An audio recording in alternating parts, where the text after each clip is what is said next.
오늘도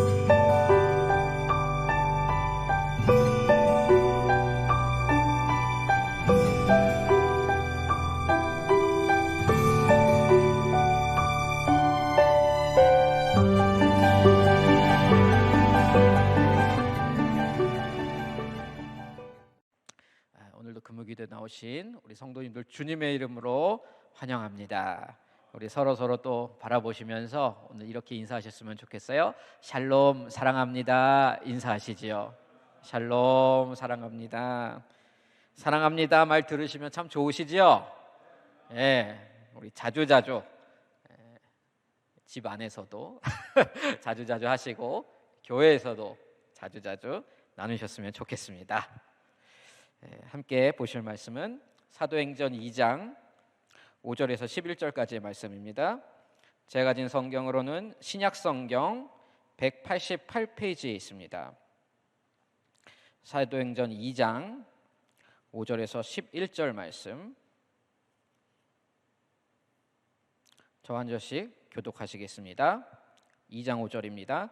그때 경건한 유대인들이 천하 각국으로부터 와서 예루살렘에 머물러 있더니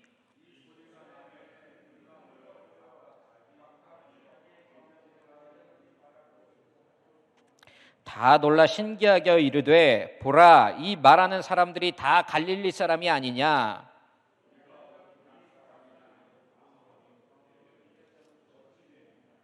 우리는 바데인과 메데인과 엘람인과 또 메소포타미아, 유대와 갑바도기와 본도와 아시아,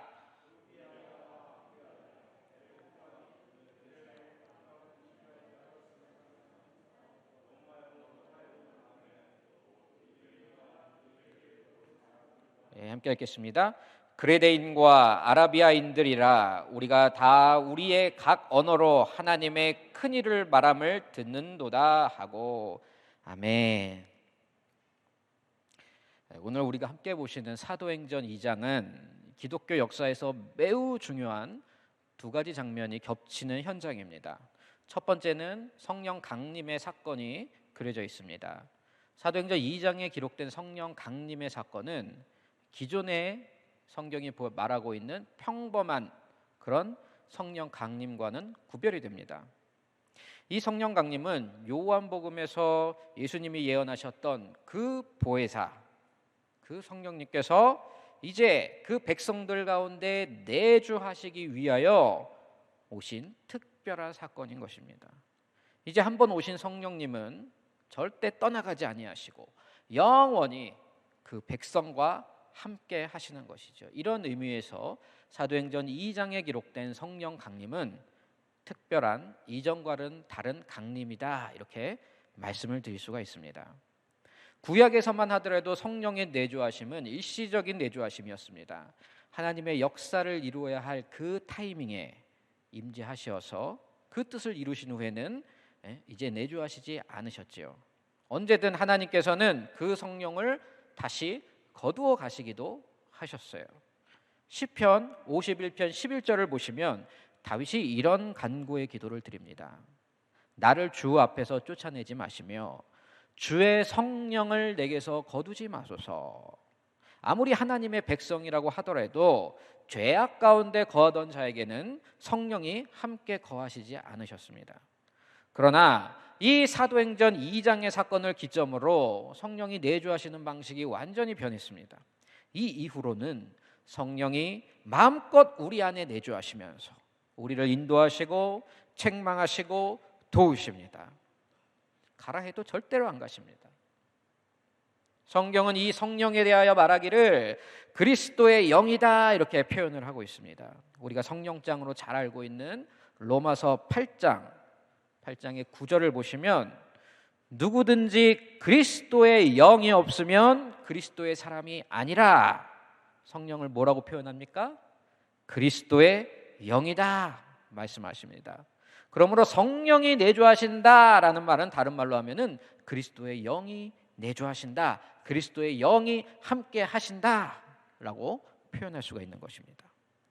이 그리스도의 영이 강림하셔서 내주하시는 장면이 중요한 첫 번째 사건이라면, 더불어서 사도행전 2장이 우리에게 전파하는 두 번째 중요한 사건은 바로 교회의 탄생입니다. 이전까지 하나님이 임재하시는 공동체, 즉 하나님 나라의 대표는 누가 가지느냐? 이스라엘이 가졌습니다. 이스라엘 백성이 곧 하나님의 나라였어요. 성전을 중심으로 한 12지파의 민족 공동체, 이것이 바로 구약에서 만들어지고 대표되던 하나님의 나라였습니다. 그러나 신약에서는 이 새로운 공동체를 통하여 하나님의 나라가 계승됩니다. 바울이 로마서에서 주장하는 바 아브라함의 육신적 자손이 하나님의 자녀가 아니요 오직 약속의 자녀가 하나님의 자녀다, 하나님의 씨다. 이 말이 무슨 말입니까? 단순히 유전적으로, 육신적으로 아브라함의 자손이 하나님 나라가 아니란 것이지요. 오직 언약으로 인한 아브라함의 자손이야말로 진정한 하나님 나라의 백성이라는 것입니다. 즉 이스라엘 백성으로 태어나서 내 족보가 아브라함의 족보면, 아브라함의 후손이면 자동적으로 그냥 하나님의 백성이 되는 것, 이게 아니란 뜻입니다. 신약에서 성령이 강림하시고 교회가 탄생한 이 순간부터는 언약의 계승자가 이스라엘 민족이 아니라 이제는 교회가 되는 것입니다. 아브라함 언약의 열매는 바로 예수 그리스도셨으며, 또 신약에서는 이 예수 그리스도로 말미암아 언약이 갱신되게 됩니다. 그래서 새로운 언약, 신약이라고 우리가 부르는 거 아니겠어요? 이 새로 갱신된 언약이 무엇입니까? 바로 복음의 언약입니다. 구약의 율법을 완벽하게 만족시키고 성취해내는 이 새로운 길, 구원의 길, 누구든지 예수 그리스도를 믿기만 하면 구원을 얻으리라. 아멘. 이 새 언약 위에 세워져 있는 공동체, 이 새 언약을 지키고 고백하고 증거하는 하나님 나라 공동체가 바로 교회인 것입니다. 성경은 교회를 일컬어 예수 그리스도의 몸이라 말하지요. 그리스도의 몸이라 함은 건물을 말하는 것이 아닙니다. 또한 성도 개개인 한 사람만을 지칭하는 것도 아니에요. 성도 개인 한 사람 한 사람은 그리스도의 지체 중에 하나, 이렇게 부를 수는 있겠지만은 그리스도의 몸이라 이렇게 성경이 표현을 하고 있지는 않아요. 그럼 성경이 말하는 바 진정한 그리스도의 몸의 개념은 무엇입니까? 성도들의 연합, 공동체를 말하는 것입니다. 에베소서 1장 22절로 23절을 보시면 또 만물을 그의 발 아래 복종하게 하시고 그를 만물 위에 교회의 머리로 삼으셨느니라. 여기서 그는 바로 예수 그리스도시죠. 교회는 그의 몸이니 만물 안에서 만물을 충만하게 하시는 이의 충만함이니라. 또 고린도전서 12장 27절을 보시면 너희는이라는 것은 우리 성도 모두를 말하는 것입니다. 너희는 그리스도의 몸이요 지체의 각 부분이라 말씀하고 계십니다. 그러므로 지금까지 소개해드린 사도행전 2장에서 보여주는 교회의 두 가지 요소를 종합하여 말하자면 교회는 어떤 곳이겠습니까? 그리스도의 영이 거하시는 그리스도의 몸인 것입니다. 예수의 영과 몸이 이 땅 위에 교회로 임재해 계신다 할 수 있는 것입니다. 하나님께서 구약에서는 이스라엘 민족을 복의 통로로 사용을 하셨다면 이제 신약에서는 이 교회를 통하여서 당신의 역사, 즉 구속사를 이루어 나가십니다. 세상 역사는 크게 두 가지의 관점으로 나눠집니다. 첫 번째는 세속사입니다. 우리가 흔히 아는 세상 역사입니다. 세상 역사의 중심은 어떤 나라, 어떤 민족의 지도자, 영웅, 전쟁, 어떤 부족, 이런 것들로 구성이 됩니다. 결국에는 어떻게 끝납니까? 심판과 멸망으로 끝이 날 것입니다. 그러나 영원한 하나님 나라의 역사, 구속사는 예수 그리스도가 그 중심에 있습니다. 특별히 우리가 오늘 보고 있는 사도행전 2장 말씀을 가지고 해석해 보면 예수의 영과 몸, 즉 교회가 그 구속사의 중심에 있다 할 수 있는 것입니다. 하나님은 교회가 탄생한 오늘 말씀의 이때부터 지금까지, 그리고 우리 주님 다시 오실 그 마지막 날까지 교회라는 하나님 나라를 통하여서 당신의 역사, 바로 구속사를 이끌어 나가실 것입니다. 오늘 말씀은 이 구속사의 중심, 교회가 이 땅에 태어난 후 가장 먼저 일어난 일들에 대한 기록이에요. 이를 통해 이 시대 교회인 우리가 확인해 볼 수 있는 것이 무엇이겠습니까? 교회의 본래 모습. 문화와 시대의 옷이 걸쳐지기 전에 알몸뚱아리 그대로의 교회를 우리가 확인할 수가 있는 것입니다. 다시 말해서 원초적인 교회의 모습을 볼 수가 있는 것입니다. 그렇다면 이 원초적인 교회의 모습은 과연 어떤 모습이었을까요? 교회가 이 땅에 막 태어났을 때, 예수의 영과 몸이 이 땅에 침투하였을 때 도대체 어떤 일들이 일어나게 되었는가? 오늘 말씀을 통해 우리는 바로 그것을 정리해 볼 수가 있는 것입니다. 첫 번째로 하나됨의 회복이 일어났습니다. 분열되었던 것이 다시 하나가 됩니다. 그 증거가 무엇인가? 바로 방언입니다. 오늘 말씀 우리가 읽지는 않았지만 2장의 4절을 보시면 다른 언어들로 말하기를 시작하니라. 또 6절을 보시면 각각 자기의 방언으로 제자들이 말하는 것을 듣고, 이어서 8절을 보시면 우리 각 사람이 난곡 방언으로 듣게 됨이 어찌 됨이냐. 자, 여기서 말하는 방언은 뒤에 가면 바울이 고린도전서에서 은사로 소개하는 방언과는 구별되는 방언이에요. 쉽게 말해서 우리가 기도할 때 다른 사람들이 알아듣지 못하는 그 말이 있잖아요. 그 방언이 아니고 온 세계에 흩어진 사람들이 듣고 바로 알아들을 수 있는 각 나라와 민족과 지방의 언어들을 말하는 것입니다. 그러니까 사도행전 2장을 기준으로 삼아서 우리가 흔히 알고 있는 그 은사로의 방언을 성령이 내주하심의 절대적인 증거로 삼는다. 그러니까 방언 은사 받은 사람만이 구원받은 사람이다, 혹은 성령 충만한 사람이다, 이렇게 주장을 한다면은 이것은 매우 큰 오류를 범하는 것이겠지요. 말씀드린 바와 같이 사도행전 2장의 방언은 다른 지역의 말, 다른 나라의 말을 의미하는 것이지 통변이 필요한 그 은사로서의 방언을 말하는 것이 아니기 때문이에요. 그것을 구별하셔야 됩니다. 그렇다면 우리가 이제 이것을 알고 질문해야 할 것은 이것입니다. 왜 성령님은 교회가 탄생하자마자 교회로 하여금 다른 나라의 말, 다른 민족의 말, 이 방언을 하도록 하셨을까요? 우리는 이 부분을 창세기 11장의 바벨탑 사건과 대조하여 생각해 볼 수가 있습니다. 왜 인류는 다른 언어를 말하게 되었고 그로 말미암아 흩어지게 되었습니까? 창세기 11장을 보니 이 인류가 바벨탑을 세웠던 동기가 기록되어 있습니다. 이 바벨탑을 세워 그 끝을 하늘에 닿게 하고 우리의 이름을 내고 흩어짐을 면하자. 이것이 바로 죄성으로 얼룩진 우리 인류가 대대로 지향하던 역사관입니다. 즉 세속사의 가치관이지요. 에덴 동산에서 하와가 하나님처럼 되고자 선악과를 따먹었던 그 순간부터 시작된 죄의 흐름입니다.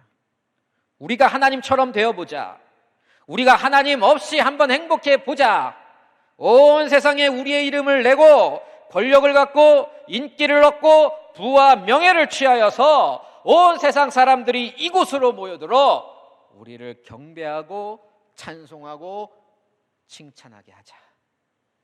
이 죄의 상징인 바벨탑 프로젝트는 결국 어찌 되었습니까? 하나님께서 서로의 언어를 혼잡하게 하시니 한 방에 자멸해 버렸습니다. 소통이 끊기고 하나됨이 불가능해졌습니다. 그 결과로 분열과 분리가 일어났어요. 창세기 11장은 성경이 보여주고 있는 세속사의 마지막입니다. 세속사의 운명입니다. 창세기 12장부터는 어떤 이야기가 시작됩니까? 선택받은 자, 아브라함을 통해 세속사로부터 구별된 구속사의 시작을 보여주고 있지요. 그렇게 세속사에서 구별되어 이스라엘을 중심으로 진행되던 이 구속사가 이제 오늘 우리가 보는 사도행전 2장에서 어찌 되는 것입니까? 이 흩어놓았던 언어들 속으로, 즉 세속사 속으로 구속사가 침투해 들어가고 있는 것입니다. 방언은 바로 이에 대한 상징인 것이에요. 그래서 언어가 달라져서 흩어졌던 사람들, 문화와 사는 곳이 달라서 찢어져 있던 그 사람들이 오늘 같은 내용을 듣고 다시 소통이 시작되며 한 곳으로 모이게 되는 것, 이것이 바로 초대교회가 가지고 있었던 회복의 그림입니다. 바벨탑은 죄성을 가지고 사람들을 모았습니다. 인간의 욕망을 가지고 하나됨을 추구하였습니다. 그러나 그 하나됨은 실패하고 말았습니다. 지금 이 세상도 마찬가지 아니겠습니까? 지금 이 시대에도 여기저기서 저마다의 바벨탑을 세웁니다. 그리고 사람들을 모아드립니다. 인기, 명예와 권력, 돈을 모으기 위하여 저마다 이름을 내고 사람들을 모아드립니다. 유튜브 이런 것만 봐도 얼마나 구독자가 많느냐, 심지어 교회들만 봐더라도 우리의 성도가 얼마나 많느냐. 그러나 이것은 온전한 하나됨이 아닙니다. 바벨탑과 같이 언젠가는 모래알처럼 흩어져 버릴 허상입니다. 인간의 욕망이 중심이 된 하나됨은 그 욕망의 부서짐과 함께 날아가 버릴 신기루인 것입니다. 우리는 역사 속에서 그러한 인물들, 나라들, 제국들을 많이 봐왔습니다. 그 무엇도 영원하지 않습니다. 끝없는 권력은 없으며 영원한 인기 또한 없었습니다. 반면 교회는 어떤 곳인가요? 이 역시 하나됨과 모여듦을 추구합니다. 그러나 그 동기가 다릅니다. 이 하나됨은 예수 그리스도를 중심으로 한 하나됨입니다. 개인의 죄와 욕망은 십자가에 못 박혀 죽고 이제는 우리가 거듭나서, 다시 말해 옛사람은 죽고 새 사람으로 다시 태어난 사람들의 모임이 바로 우리들인 것입니다. 그래서 옛사람은 이곳에 오면 반드시 먼저 새 사람이 되어야만 하는 것입니다. 옛사람의 특징을 그대로 간직한 채 이 공동체에서 하나가 되어보겠다, 이건 불가능한 것이에요. 때문에 우리는 누구든지 교회 안에서 바벨탑처럼 우리 개인의 욕망과 자기 주장을 내세우지 않습니다. 바벨탑을 지을 때처럼 교회에서는 그 누구도 하늘에 닿아서는 안 되며 우리의 이름을 내서도 안 되고 모이는 사람의 수를 자랑하는 것을 우리의 최종 목표로 삼아서도 안 되는 것입니다. 오직 복음으로 인한 하나됨, 오늘 말씀 6절에서 서로 언어가 달랐던 이들이 하나의 복음을 함께 듣는 것과 같이 서로 다른 곳에서 태어나고 그 자란 사람들이 한 곳으로 모여드는 이 그림과 같이 서로 다른 우리들도 이 자리에서 그리스도의 몸으로 하나가 되는 것입니다. 온 세계에 있는 모든 교회도 이 원리를 따라 공교회로서 하나가 되는 것이지요. 이 공교회 안에는 어마어마한 부자도 있을 것입니다. 또 반대로 어마어마하게 가난한 자도 있을 것입니다. 사장도 있을 것이고 직원도 있을 것이, 주인도 있고 종도 있습니다. 남자도 있고 여자도 있습니다. 정치적으로 보수적인 사람도 있고 진보적인 사람도 있습니다. 그러나 교회는 그 다양성을 지워버리라 말하지 않습니다. 오늘 말씀을 보니 교회가 각 사람들의 다양한 여러 방언을 가지고 하나가 되었습니다. 결코 한 언어로의 통일을 추구하지 않았습니다. 무슨 말입니까?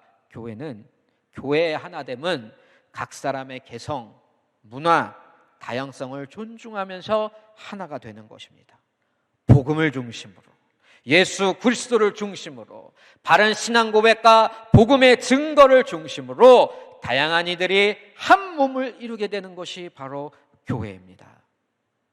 사랑하는 성도 여러분, 이 교회는 말씀을 따라서 하나됨을 추구하셔야 할 것입니다.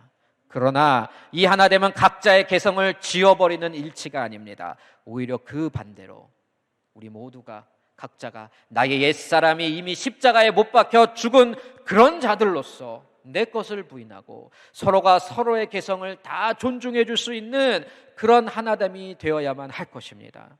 이 차이를 분명하게 인식하셨으면 좋겠어요. 세상이 말하는 일치는 어느 한편을 완전히 죽여버리고 지워버려서 통일해버리는 일치입니다.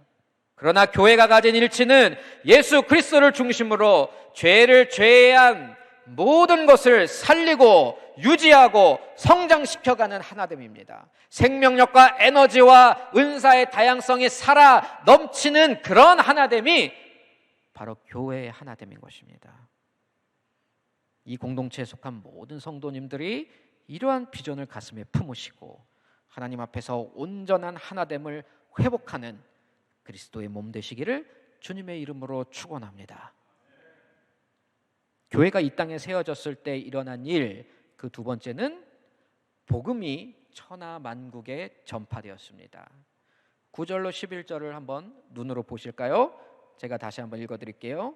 우리는 바데인과 메데인과 엘람인과 또 메소포타미아, 유대와 갑바도기아, 본도와 아시아, 부르기아와 밤빌리와 애국가 및 구레네에 가까운 리비아 여러 지방에 사는 사람들과 로마로부터 온 나그네 곧 유대인과 유대교에 들어온 사람들과 그레데인과 아라비아인들이라 우리가 다 우리의 각 언어로 하나님의 큰 일을 말함을 듣는도다 하고,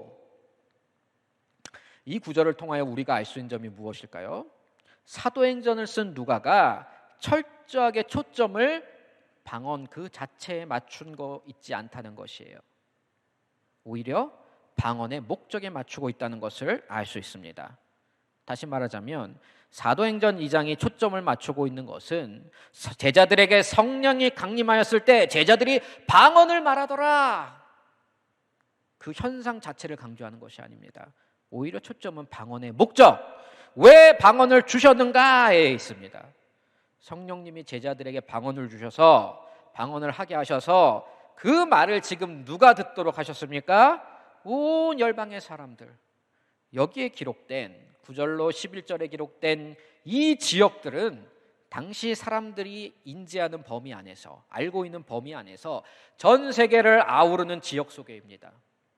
전 세계 각지에서 예루살렘으로 모여든 전 세계 민족들의 대표 디아스포라들이 이 말을 다 들었다는 거예요. 어떤 말을 들었습니까? 11절에 이 사람들이 들은 그 내용이 무엇이랍니까? 우리가 다 각 언어로 하나님의 큰 일을 듣는도다. 바로 복음을 듣게 된 것입니다. 이 장면은 이제 이 땅에 세워진 교회가 앞으로 나아가고 자라고 활동하게 될 그 길을 예표적으로 보여주고 있는 사인인 것입니다. 성령님은 교회를 탄생하게 하십니다. 말씀을 부어주십니다. 은사를 부어주십니다. 그리고 세속사에 속한 사람들과 접촉하고 소통하게 하십니다. 이렇게 조직된 이 에너지를 이제 어디로 분출시키도록 하시는 것입니까? 바로 천하 만국을 향하여서 복음을 전하도록 하시는 것입니다. 교회는 태생부터가 온 열방을 품은 공동체라는 것을 우리는 알 수 있습니다.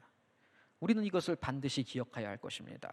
우리를 모으셔서 복음으로 하나 되게 하신 이 하나님은 동시에 어떤 하나님이신가? 우리를 흩으셔서 그 복음을 전파케 하시는 하나님이신 것입니다. 이곳에서 공예배의 시간이 되면 우리 주님은 친히 당신의 백성들을 예배의 자리로 불러 모아주십니다.